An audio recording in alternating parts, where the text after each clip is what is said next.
Good evening, Bearcats. This is part 2 of your pre-assessment. We are in section 2.4 and we're doing complex numbers.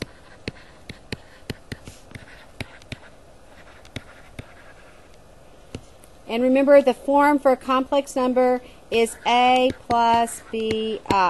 Also remember that we have a couple other things you want to know. You know that I to the first is I squared is -1, I cubed is -I, and then I to the fourth is, of course, +1. We need to remember that. Simplify radicals, and let's get started. Alright, so we're going to do first problem number 20,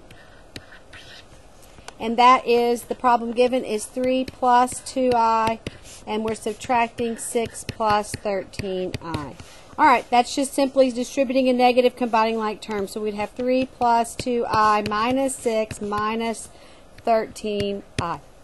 Combine like terms, you have a +3 and a -6, so you have a -3 plus 2 and -13 would be -11i, and there we go. Go Bearcats. The next thing is 22. For 22, you have 8 plus the square root of -18, and then you're subtracting 4 plus 3 roots of 2, and then I, of course, is on the outside of the house, or of the radical. Alright, so we're going to distribute the negative, but before we do that, we're going to pull out an I on this 18, and we're going to simplify that. So I'm going to go off to the side here and simplify this. I know this is the square root of 18i, and then I'm going to simplify the square root of 18. If you had me last year, you remember doing this. To simplify a radical, we're going to use a prime factorization.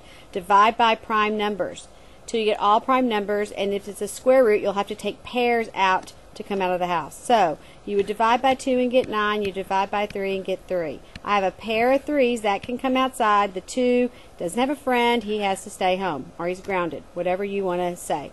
So it's 3 square roots of 2i. So now we have 8 plus 3 square roots of 2i. Distribute the negatives, so it'll be -4. It'll be minus 3 square roots of 2i. The positive 3 square roots of 2i, the negative 3 square roots of 2i cancel.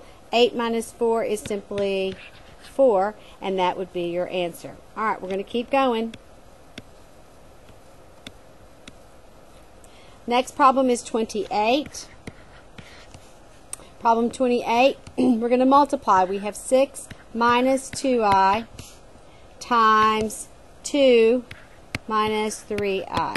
And we're going to multiply, which we're going to, in this case, we'll be foiling. And don't forget, again, remember that I squared is equal to -1. It's kind of an important thing right there. Alright, so we're FOIL. So 6 times 2 is 12. 6 times -3i is -18i. -2i times 2 is -4i, and then -2 times -3i is +6i squared. But remember, I squared is the same as -1. -1 times 6 would be the same as -6. Okay, I did all that in one step. Hopefully you followed that along. If not, pause it and go back. So we have 12 and a -6. That means we have a +6. We have -18 and a -4i, and so we have -22i. That is our final answer. Alright, moving on to 32. 32, we're again going to be multiplying. We have the square root of 3 plus the square root of 15i, and we're going to multiply that by the square root of 3 minus the square root of 15i. Ooh, hold on. Hold on, Bearcats. If you're paying attention, you can save yourself a lot of trouble here. These are what we call conjugate pairs. I think you already know that. Conjugate pairs means when you multiply them or FOIL them out, the middle term is going to cancel. The middle term is going to cancel. They're conjugate pairs. So we're going to go ahead and just do the outsides and the ones that are on the first and the last, I guess you would say. So, oops. So we're going to go the square root of 3 times the square root of 3. That's just 3. And then we know the middle will cancel, so you're going to go the square root of 15i minus the square root of 15i. So positive square root of 15i, times negative square root of 15i. That would be 15. It would be negative 15i squared. Remember, I squared becomes negative 1. Negative times negative would be positive 15. So 3 plus 15 equals 18, and that is your answer. All right, last is 37, or not last, but next is 37. We have 6 plus 3i. We're supposed to write the conjugate and then multiply it out. The conjugate would be 6 minus 3i. And then what we're going to do is we're going to multiply those out. We're going to use that same principle. Remember, when we multiply conjugates, the middle term cancels. So we have 6 plus 3i times 6 minus 3i. Multiply the 6 times the 6 and get 36. 3i times negative 3i, be really careful, that's negative 9i squared. Hopefully you're figuring out by now, every time you have that negative I squared, or we have that I squared, it's negative 1, changes the sign in front of it. So this is going to be like a negative 1, and that would be a positive 9. So you have 36 plus 9, which equals 45. There you go. All right, moving on. You can pause at any time that you need to slow this up a little bit, but I'm just going to keep going. We have 2 more in this section, and then I'll go on and post section 3. I'll post this first so you can get started on this part, and then we'll go through section 3. And then there's actually a 4th section. We'll see if I get there. All right, 50. We have 6 minus 7i over 1 minus 2i. We're supposed to write it in standard form, and what that means is we cannot have the complex number or imaginary number in the denominator. So we're going to multiply the denominator by the conjugate. We're going to multiply the denominator by the conjugate. Hold on, erase that. So to do that, you would multiply by 1 plus 2i. Whatever you do in the denominator, you would do in the numerator, 1 plus 2i. So in the bottom, we know what happens. The bottom number, the middle number cancels. So we get a 1 times a 1, which is 1. Negative 2i times positive 2i is negative 4i squared. That I squared becomes a negative 1. Negative 1 times negative 4 is positive 4. And when you combine a positive 4 and a 1, so this is going to cause this whole thing to be plus 4. Then you get 5 in the denominator. All right, let's look at the top. 6 times 1 is 6. 6 times 2i is positive 12i.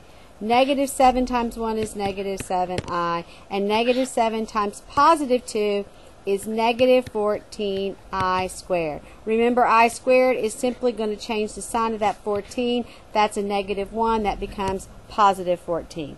So we have 6 and 14, and 6 and 14 is 20, and 12 and negative 7, which would be positive 5, so plus 5i. And now these are both divisible.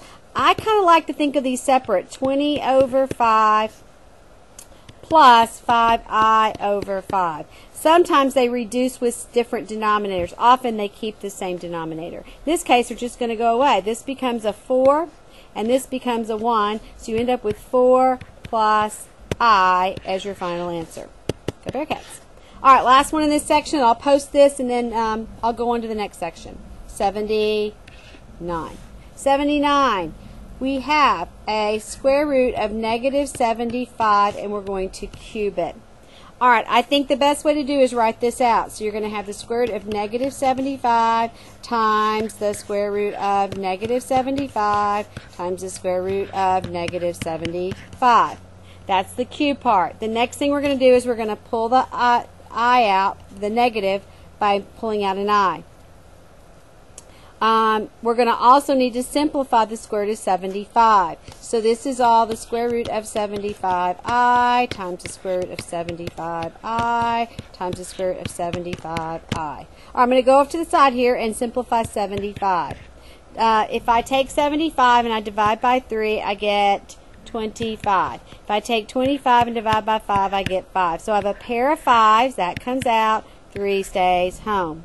So this is really 5 square roots of 3i. This is 5 square roots of 3i. This is 5 square roots of 3. Oops. Sorry about that. 3i. Now, 5 times 5 times 5 is going to be 125. I times I times I is I cubed. 3 times 3 times 3 is 27, so the square root of 27. Alright, couple of things here.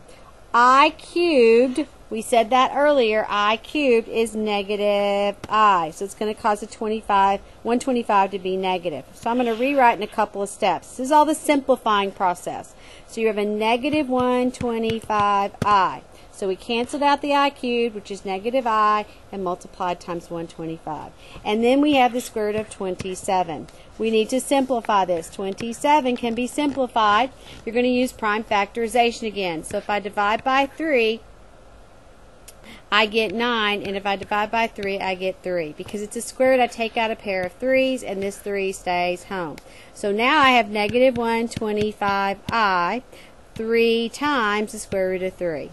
Well, 3 times negative 125 is a negative 375I square roots of 3. Or you may write it negative 375 square roots of 3I. Okay. All right, that's part 2. I'll come back with part 3 in just a minute.